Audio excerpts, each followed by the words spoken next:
hordoftoota keenya ammas nuti immoo abbaa gadaa hooquu itti agirjaarraa kaane garuma harabollaa as deebine gaafa as deebine immoo uummati Gujii kuni jilli isaa guddoo looniin waa ammaddee sanarra dhaggitan kuni loon malee hin bareedu jechuudha.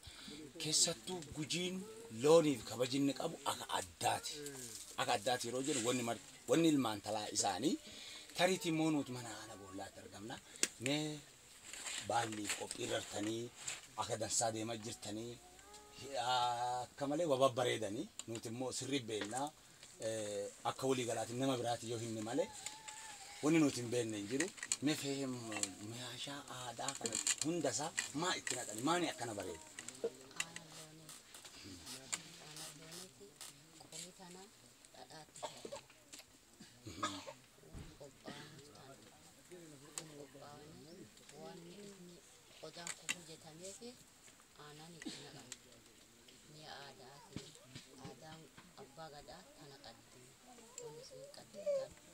Mee tariitii ijoolleen shamarraanii yeroo ammaa kana intalti durraa taheeruntu maan qabatuu qabdi amma duma gabaatiin deentu dhaggina Umar kan qaddu adaadaafas waan sossobaniif fakkeessa jiranii maan godhuu qabni.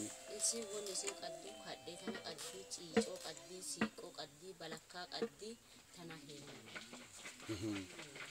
Mee iddoo biraa intala heerumtee fi nuti du goronsa bantiitiin beennaa amma oduraa tokko laslaasaadhanii takka birrii jedhanii wanni kun aadaa dur jirti beektani. Hin jirtu aadaa Gujii keessa hin jirtu. Aadaa abbaa gadaa keessa hin jirtu. Isin wanni jira intalti heerumtu mucaan fuudhullee mijuu naqata intalti heerumtullee mijuu naqattee balakkaa fudhattee kadhee fudhattee saaphaa fudhattee aadaa Gujiiti akkas heerumti malee nu tana nu beenu. Waa guyyaa keessaa nutti dhufe. Guyyaa keessaa nutti dhufe malee aadaan Gujii tana qaddu. Mee isin qophii akkamiirra jirtan jilaaf amma isa dhumaa dargaggeessi maan godhuu qabaa dargaggeetti maan godhuu qabdeettamee jira kanarratti.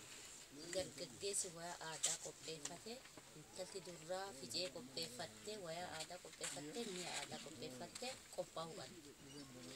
Tole hordoftoota keenya wanni Gujii dubbii tola tee'uu tola deemuu tola akkuma dhaggi takka waan dansaa jira akkuma kana jechuudha akka wanni kun isinitti tola. Gujii lakkuma san tola isiniin jechuu barbaadeeti ulfaadhaa guyyaa maa isiniin jenna.